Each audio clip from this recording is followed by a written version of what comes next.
Rice Stadium, an empty shell waiting to be filled with the sounds of spectacle.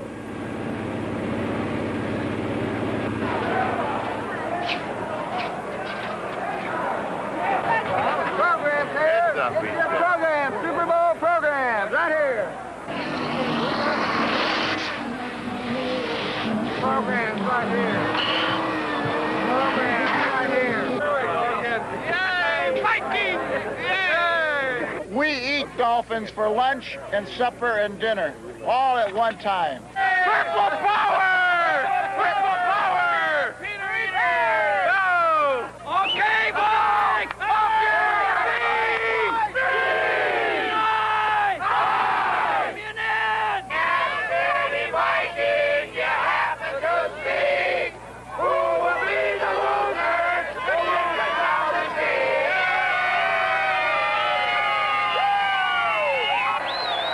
There are times when an athletic event transcends the boundaries of sport and becomes embedded in a nation's consciousness. In 8 seasons, the Super Bowl has become such an event. The Minnesota Vikings had come this way before, only to suffer a shocking loss to the underdog Kansas City Chiefs in Super Bowl IV. Now, 4 years later, they stood on the threshold again. But this time, they were the underdogs. In those same 4 years, the Miami Dolphins had risen from the dregs of the sport to a world championship. Today, they would defend that championship amid the celebration of Super Bowl VIII.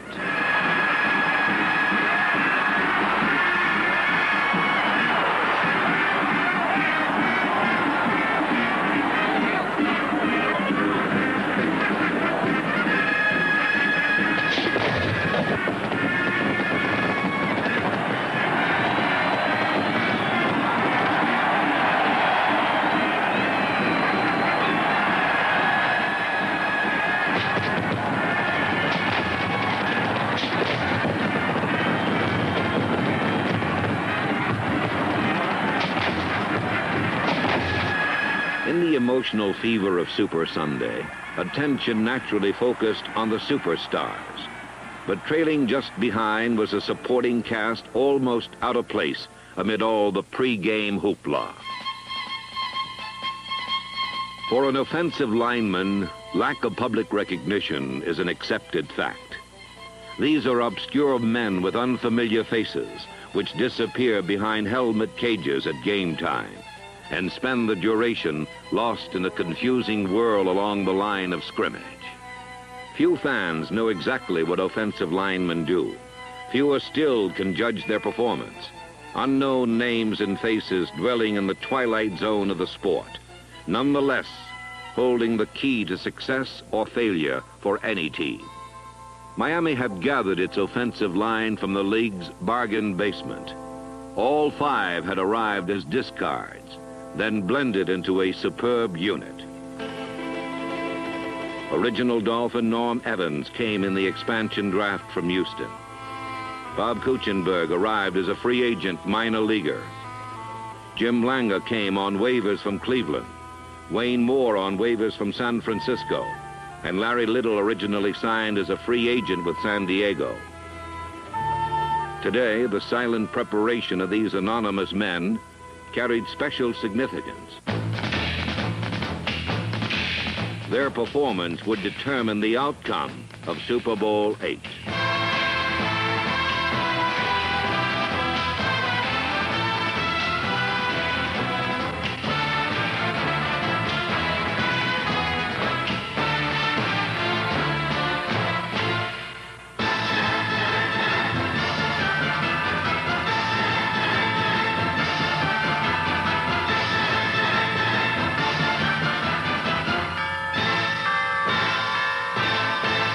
Super Bowl VIII, the Miami Dolphins would try to duplicate Green Bay's back-to-back world championships.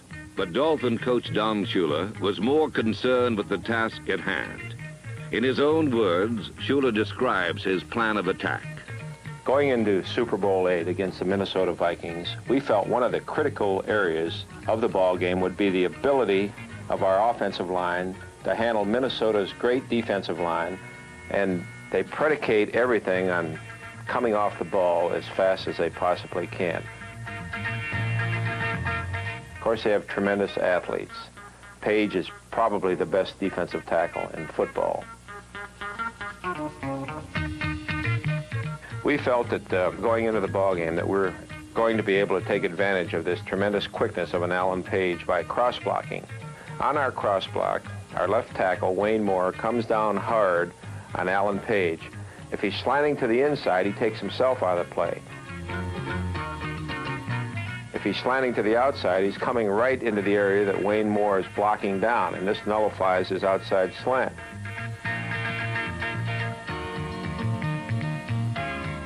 Kuchenberg, on this play, lets Wayne Moore go first, and then he pulls to the outside, and he blocks out on their defensive end. The play was very effective, and it was only because the cross block was the type of blocking that should be used against these hard-charging defensive linemen. There were two plays that we had set up in the ball game to take advantage of the experience of a Carl Eller and a Jim Marshall. Eller and Marshall have been playing so long that every time that they read the blocking pattern of the offensive line, they react instinctively to this blocking pattern. The play starts out as a trap on the defensive end. And when the defensive end reads and reacts tough to the inside, then the ball carrier, instead of cutting inside, continues to the outside.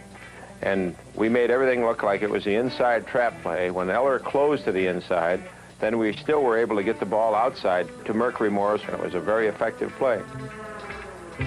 Another way that we were able to make the defensive lines hesitate was misdirection.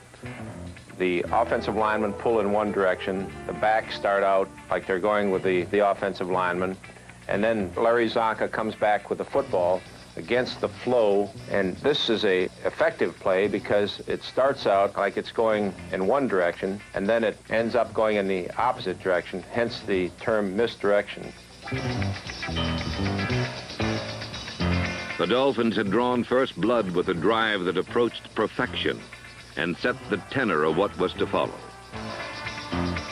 The offensive line had been brilliant as they outmaneuvered, outflanked, outfought, and outright handled the feared purple people.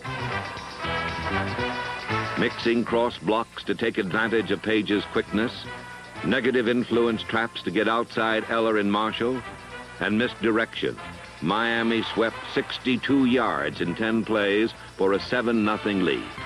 In the crucial opening confrontation, Miami's offensive line had met the foe and established a decided advantage. Now it was Minnesota's turn. The Vikings' offensive line knew they had to retaliate quickly, and they fired out with purpose.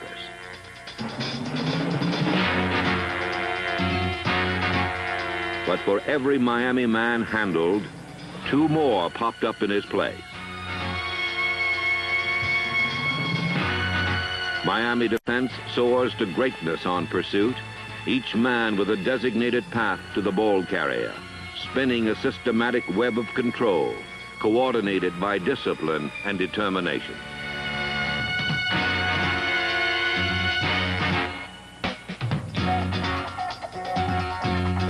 The many-headed monster of Miami pursuit was especially frustrating to Rookie of the Year Chuck Foreman, number 44.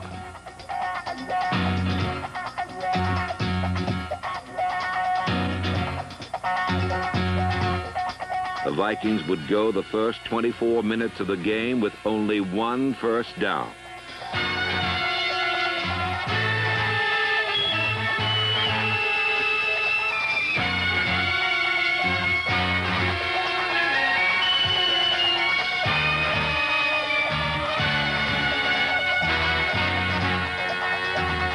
Miami buried Minnesota with pursuit and then turned the ball over to Bob Greasy. Much pre-game speculation surrounded Paul Warfield's pulled hamstring, so Greasy sent number 42 in motion, spreading the Minnesota secondary. With the flow going outside, Greasy dropped straight back, then looked over the middle and found tight end Jim Mandich. Having already established the running game, Jim Langer and Bob Kuchenberg switched to pass protection, double-teaming the furious rush of Alan Page, giving Greasy time to complete 4 for 4 in the first quarter.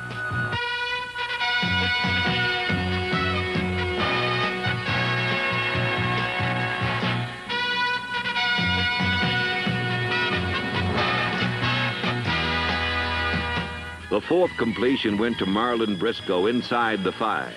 Then Jim Kick replaced Mercury Morris and performed his specialty.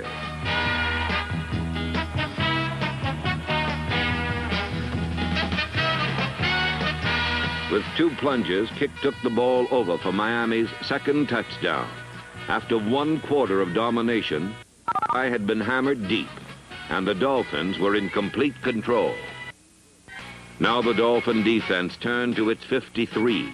Bob Matheson carried in the 53 defense, providing an extra linebacker for Miami's own pass coverage.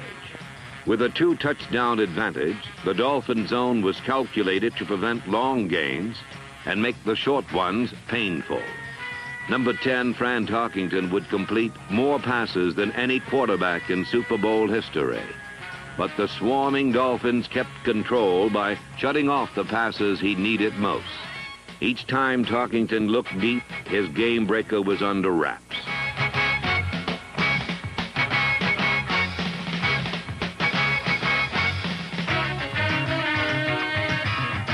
Number 42, John Gilliam, drew a stifling Dolphin double team. And finally, Tarkington ran out of time.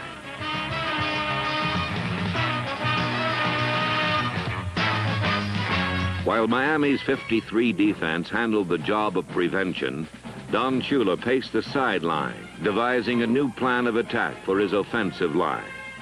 Early in the game, our cross block was effective against the hard-charging Alan Page and Jim Marshall. You could see the concern on the part of the Minnesota Vikings football team when they felt that they were being hurt, yet they knew that they were taking their own responsibilities.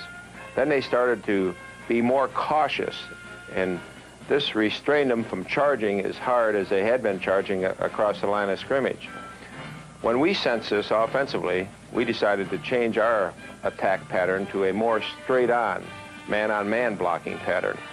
And when the Minnesota linemen now started to wait to see what we were going to do, whether we were going to cross-block or whether we were going to use negative influence and get the... And we were able to get on them in a hurry with our straight blocking, move them off the line of scrimmage, and again enable Zonka to find some running room.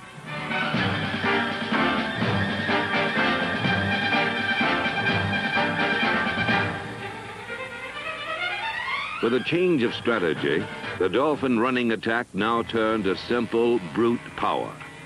Larry Zonka and his escort, a perfect blend of back and line, man-on-man blocking and man-on-man ball carrying.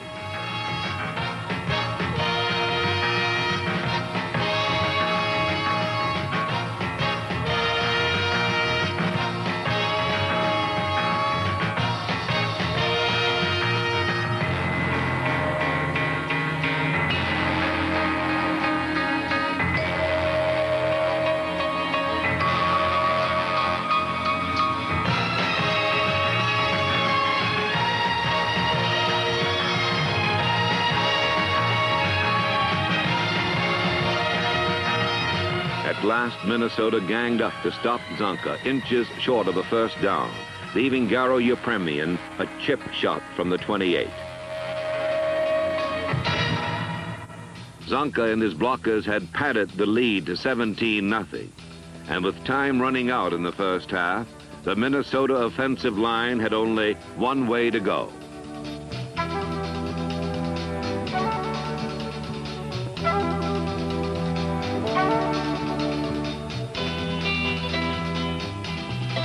At last, Tarkington found Gilliam deep and uncovered, and suddenly the Vikings were threatening.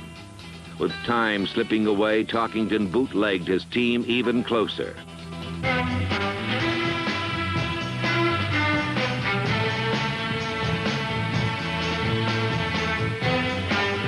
With fourth down at the Dolphin 6, Tarkington came up 3 inches short.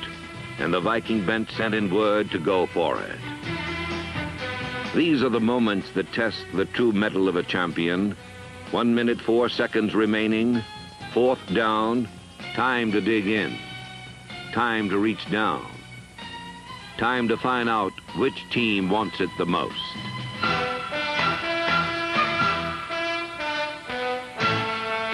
Out of the pile rose the Miami Dolphins victorious. A replay shows why. For an instant, the Vikings had split the Dolphin defensive line, and number 62, Ed White, was leading Oscar Reed to the end zone. But number 85, Nick Bonaconte, closed quickly to meet Reed at the line of scrimmage, jawing the ball loose in first down territory. Miami's Jake Scott decided the issue with a diving recovery. Once again, a key confrontation had fallen to Miami. Minnesota's sudden uprising had yielded not 1 point, and the half ended with the Vikings discouraged and down 17-0.